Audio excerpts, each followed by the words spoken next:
back to NHL tonight. We are your home for this year's World Junior Championship, which starts on Christmas Day and includes the USA's game against Russia at 9:30 Eastern Time. For more on Team USA as they get set for the World Juniors, we bring in our John Morosi. JP, tell me about the Americans' head coach, Nate Lehman. What can we expect from his coaching style in this tournament? Well, Jamie certainly has had a lot of success at Providence College, national champion back in 2015, but he's probably never had talent on his roster quite like this as the head coach of the junior national team. He had actually been an assistant twice to his good friend Ron Ralston back in the last decade, 07 and 09.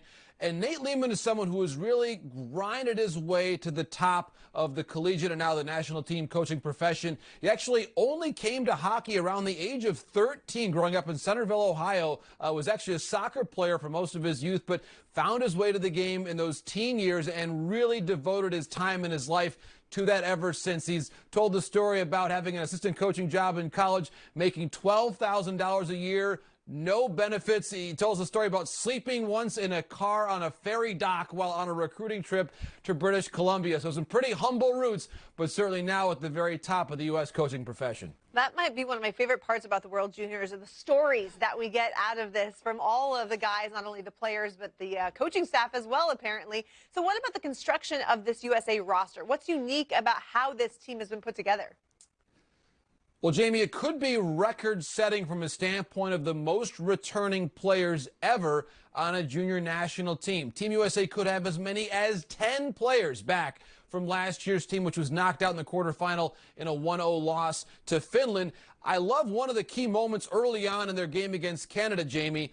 All 5 players on the power play unit that scored that second goal against Team Canada early on in the preliminary round of that tournament, all 5 of those players back on the team this year. Cam York at the point, and then some very talented forwards, Zegras, Caulfield, Turcotte, and Keliev, all on the ice for that power play goal, just telling you how much talent there is. It would potentially be as many as 7 forwards back. You see Nick Robertson's name on that list. He is not with Team USA at their training camp in Plymouth, Michigan. He is already in Toronto, waiting on, of course, the beginning of the NHL season. But if things don't get underway too quickly with the NHL, he's likely to travel from Toronto to Edmonton, staying, of course, on all of the Canadian side of the border to join up with his Team USA teammates. So it could be a lot of firepower up front now for Team USA. Yeah, a lot of guys in his same position wondering if they will be able to play the entire tournament or, go over to the National Hockey League. Neither option is terrible. So give us one player that you really expect to be the offensive catalyst for this Team USA.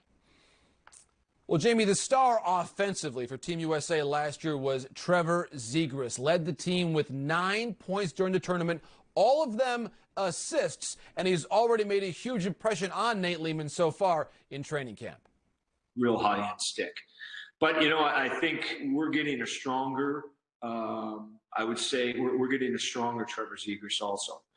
So I think, when I watched the film from last year and even when he played at BU last year, I thought you could knock him a little bit. And I haven't seen that here at camp. I think he's been in Anaheim. I think he's been working hard. I think he's added a little weight. So I'm hoping, the strength on the puck for him will be greater. I'm hoping that, he's a little bit more mature. So I'm hoping he has a little bit more patience with the puck, and he's going to be someone we're going to lean on. And Jamie, referencing that time in Anaheim, he's actually spent some time working out with Ryan Getzlaf there in Southern California. So a pretty good guy to model your game after as a forward. And certainly we've seen a lot of bright spots from Zegras last year. And Nate Lehman has seen him a lot as well, of course, with Nate Lehman coaching at Providence College and Zegras having played last year at Boston University. Interesting that Zegras, like a lot of players, a handful of them at least on this team, have not yet had the chance to play competitive games this season. If you're in the OHL, like Arthur Kaliev, a number of different players who have not yet had the chance to play so far. So they're all in different levels of game shape here coming back in. But I would say to look closely, Jamie, at the comparison and the really good offensive pairing between Zegras and Kaliev. They became really good forward combinations there last year, playing on either side of a wing in 4 consecutive games for Team USA. So I would say look for that pairing to exist again there among the forward groups of 3 here for Team USA going forward. Okay, yeah, we'll definitely keep an eye on that line. In goal, the Americans are going to rely heavily, apparently, on Spencer Knight. How crucial is this Boston College product to Team USA's chances at gold? Well, Jamie, he is the backbone. I think there's a certain belief around the hockey community he might be the best goaltender in this World Junior Tournament. Nate Lehman, I referenced Nate having coached Providence College. Spencer Knight shut out the Friars back-to-back games last weekend. So Nate Lehman has seen more of Spencer Knight than he wants to see before this tournament, but now certainly is very glad to have him on his side. And Nate Lehman made the point today as well.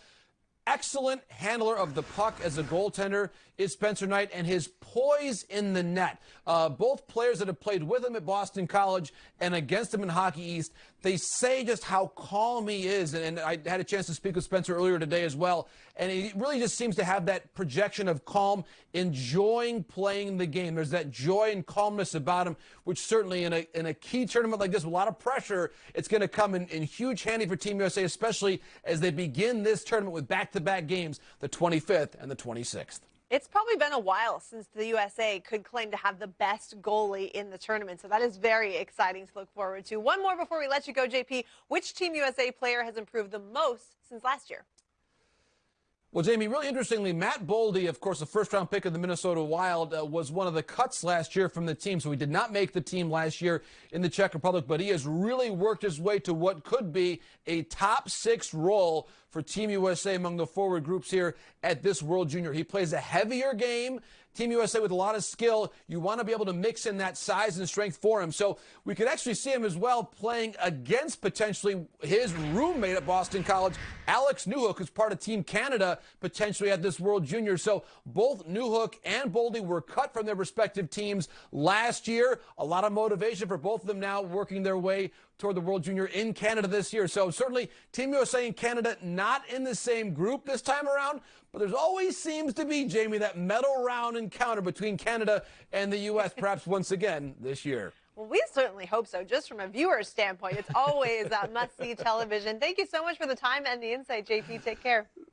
Thanks, Jamie. Enjoyed it. Again, Christmas Day, mark your calendars. Right here on NHL Network is when this year's World Juniors starts. What has you most excited about watching the World Juniors every year? Well, you heard JP talk about the star-studded lineup for Team USA, and there's 3, 4, 5 countries that can say the same. Canada being the other, along with Russia, Finland, Sweden. So before these guys embark on their professional careers, and we've seen so many go on to be superstars in the National Hockey League, we get to get a little preliminary view of these young players and what we can expect from them once they move forward to the National Hockey League. But there's just so many talented young guys, best players in the world at their age group, and the things they can do with the puck, the skill set. That's what makes this such an exciting tournament and such a showcase for the hockey world and the National Hockey League. Teams that own the rights to a lot of these young players go, oh boy, when he stars in this tournament, they go, well, we're looking for really good things and expect good things out of this young player as well as their fans moving forward. As many as 10 first-round picks are expected to be on Team USA's roster. So you're right. It's not just the Americans that are stacked. There are a lot of guys out there who are high-end skilled players that will be suiting up for their country in just 2 weeks' time.